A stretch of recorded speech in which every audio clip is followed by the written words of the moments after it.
ये तो हो गई हमारे चेरी भाई की ब्लैक होल ट्रेनिंग। लेकिन इनके वीडियोस देखते देखते तो मेरे दिमाग में एक इलॉजिकल सा सवाल आता है कि क्या ब्लैक होल सही में ब्लैक्स होता है या फिर असलियत में वो इनविजिबल्स होते हैं। है ना इलॉजिकल वाला सवाल। ब्लैक होल का नाम में ही ब्लैक है तो साइंटिस्ट थोड़ी चुकी बैठे हैं। That's a chunky thing to do.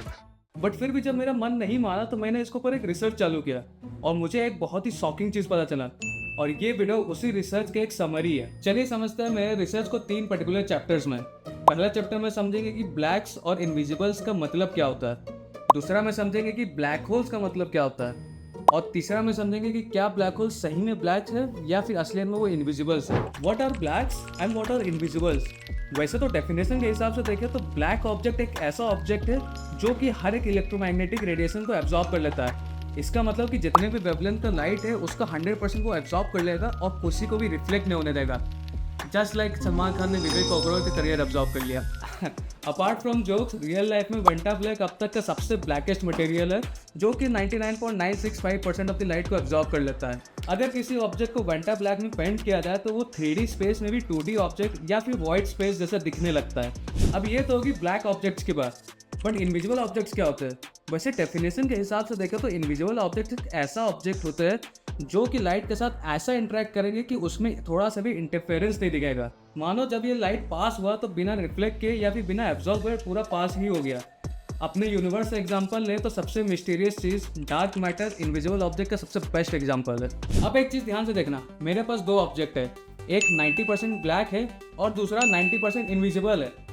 अब इस ऑब्जेक्ट को जब हम किसी चीज़ के सामने से पास करेंगे तो ब्लैक के केस में आप देख सकते हैं कि वो ऑब्जेक्ट से आने वाला लाइट को पूरा एब्जॉर्ब कर ले रहा है और आपके आंखों तक नहीं पहुंचने दे रहा है। और वही इनविजिबल के केस में तो पूरा लाइट को बिना एब्जॉर्ब किए आपके आंखों तक पहुंचने दे रहा है। आई होप आपको इस एग्जांपल से समझ आ गया होगी कि ब्लैक्स के बीच में और इनविजिबल्स के बीच में डिफरेंस क्या होता है। बट फिर भी कोई क्वेश्चन रह गया होगा तो उसे कमेंट्स में जरूर पूछ लेना। वैसे देखा जाए तो ब्लैक होल्स अपने यूनिवर्स में बहुत ही मैसिव एक्सप्लोजन से बनता है जिसे हम लोग सुपरनोवा एक्सप्लोजन के नाम से जानते हैं। इसलिए हम लोग कह सकते हैं कि ब्लैक होल भी एक मैटर से बना हुआ है। वैसे मैसिव स्टार के ऐसे एक्सप्लोजन की वजह से यूनिवर्स में 2 चीज़ बनते हैं, एक है न्यूट्रॉन स्टार और दूसरा है ब्लैक होल्स, और दोनों बहुत ही सिमिलर होते हैं। चलो बताता हूँ कैसे।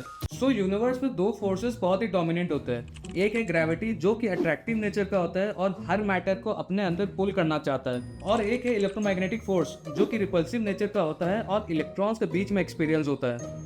जब इलेक्ट्रोमैग्नेटिक फोर्स और ग्रेविटेशनल फोर्स इक्वल हो जाते हैं तब एक बैलेंस क्रिएट होता है और इसका वजह से यूनिवर्स में अलग अलग सेलेस्टियल ऑब्जेक्ट्स भी बनते हैं लाइक स्टार्स, प्लैनेट्स और मून्स। बट जब एक पर्टिकुलर एरिया में मैटर बढ़ने लगता है, यार फिर मैटर हो गया। वो वाला मैटर का नहीं, साइंस वाला मैटर का बात कर रहे हैं। जब वो मैटर बढ़ने लगता है तो वो और ग्रेविटेशनल फोर्स लगने लगता है। यही ग्रेविटेशनल फोर्स हर एक डायरेक्शन से बढ़ने लगता है। इसका मतलब कि एक क्रिटिकल पॉइंट एग्जिस्ट करता होगा जब ग्रेविटेशनल फोर्स इलेक्ट्रोमैग्नेटिक फोर्स को डोमिनेट कर पाएगा। तो ग्रेविटेशनल फोर्स का डोमिनेंस की वजह से मैटर्स के इलेक्ट्रॉन्स बहुत ही आसपास आने लगेंगे। बट पॉली एक्सक्लूजन प्रिंसिपल के अकॉर्डिंग 2 इलेक्ट्रॉन्स के बीच में इलेक्ट्रॉन डीजेनरेसी फोर्स लगने लगेगा। अरे रुको रुको रुको, मैं बताता हूँ इसका मतलब क्या होता है। देखो, पॉली एक्सक्लूजन प्रिंसिपल के अकॉर्डिंग कोई भी 2 इलेक्ट्रॉन एक साथ एक स्टेट में एक वॉल्यूम में एग्जिस्ट ही नहीं कर सकते। अगर एग्जिस्ट करेंगे तो इनके बीच में एक फोर्स एग्जिस्ट करेगा जो कि है इलेक्ट्रॉन डीजेनरेसी फोर्स। चलो आगे का वीडियो देखते रहो।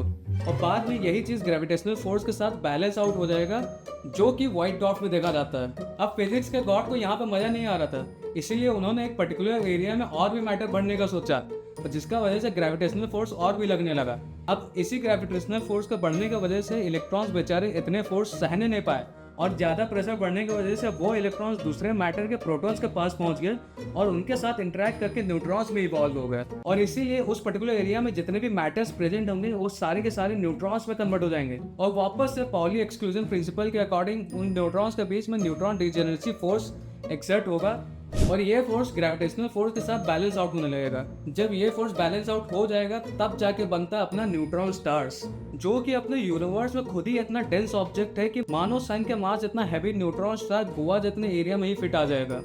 बट बात यहाँ नहीं बनती है, मज़ा तो तब आता है कि जब उस पर्टिकुलर एरिया में और भी मैटर भर दिया जाता है और उसमें और ग्रेविटेशनल फोर्स बढ़ा दिया जाता है। इसी मैटर का बढ़ने की वजह से सारे न्यूट्रॉन्स एक सिंगुलैरिटी में कोलैप्स हो जाते हैं और उसका डेंसिटी इन्फिनिटी बताया जाता है और वहाँ पर फॉर्म होता है हमारा ब्लैक होल। इसीलिए तो कहा जाता है कि ब्लैक होल की ग्रेविटी से कुछ भी एस्केप नहीं कर सकता, लाइट भी नहीं। अब यहाँ तक तो आप लोग को ब्लैक होल के बारे में पता चल गया होगा। अब समझते हैं कि क्या ब्लैक होल सही में ब्लैक है या फिर वो इनविजिबल है। वेल, इस सवाल का जवाब देने से पहले एक सिमुलेशन देखते हैं कि जब ब्लैक होल अर्थ के सामने से गुजरेगा। जैसे कि आप लोग देख सकते हैं कि जब ब्लैक होल अर्थ के पास से गुजर रहा है तो अर्थ से आने वाली ऑलमोस्ट 100% लाइट को एब्जॉर्ब कर ले रहा है और इवन अट्रैक्ट भी कर रहा है। इसीलिए तो उसका आसपास का लाइट डिफॉर्म होते हुए भी दिख रहा है और हॉकिंग रेडिएशन के अलावा वो कुछ भी रिफ्लेक्ट नहीं करता। इसका मतलब black holes literally blackest black object है हमारे यूनिवर्स का। वैसे जब आपने ब्लैक होल का ये रियल इमेज देखा होगा तो उसका आसपास आप लाइट्स देख रहे होंगे। बाय द वे, जहाँ से ये लाइट्स आ रहे हैं उसे एक्रेसेंट डिस्क बोला जाता है और बहुत सारे साइंटिस्ट के अकॉर्डिंग यहाँ पर भी प्लैनेट्स एग्जिस्ट कर सकते हैं। बट यहाँ पर टाइम बहुत ही अलग तरीके से बिहेव करेगा, जस्ट लाइक हमारे फेवरेट मूवी इंटरस्टेलर में भी आपने देखा होगा। अब इतना ही नहीं, ब्लैक होल के रेडियस के एज को इवेंट होराइजन भी कहा जाता है और यहाँ से बचने का सिर्फ एक ही तरीका है और वो है कि आपको लाइट स्पीड के तेजी से एस्केप करना होगा। By the way, fun fact, neutron star का ग्रेविटेशनल फोर्स और इवेंट होराइजन का ग्रेविटेशनल फोर्स ऑलमोस्ट बराबर ही होंगे। वैसे थ्योरेटिकली ब्लैक होल से अगर एस्केप करना है तो आपको लाइट से भी ज़्यादा स्पीड से भागना होगा। तो इससे ये सोचने को मिलता है कि हाइपोथेटिकली अगर कोई ऐसा टेक्नोलॉजी बन जाए जो कि लाइट से ज़्यादा तेज़ी से भाग सकते हैं, तो क्या फ्यूचर में उस टेक्नोलॉजी का इस्तेमाल करके ब्लैक होल के सामने से क्या हो रहा है वो देख सकते हैं। ये टॉपिक है नेक्स्ट टाइम के लिए, तब तक के लिए स्टे क्यूरियस।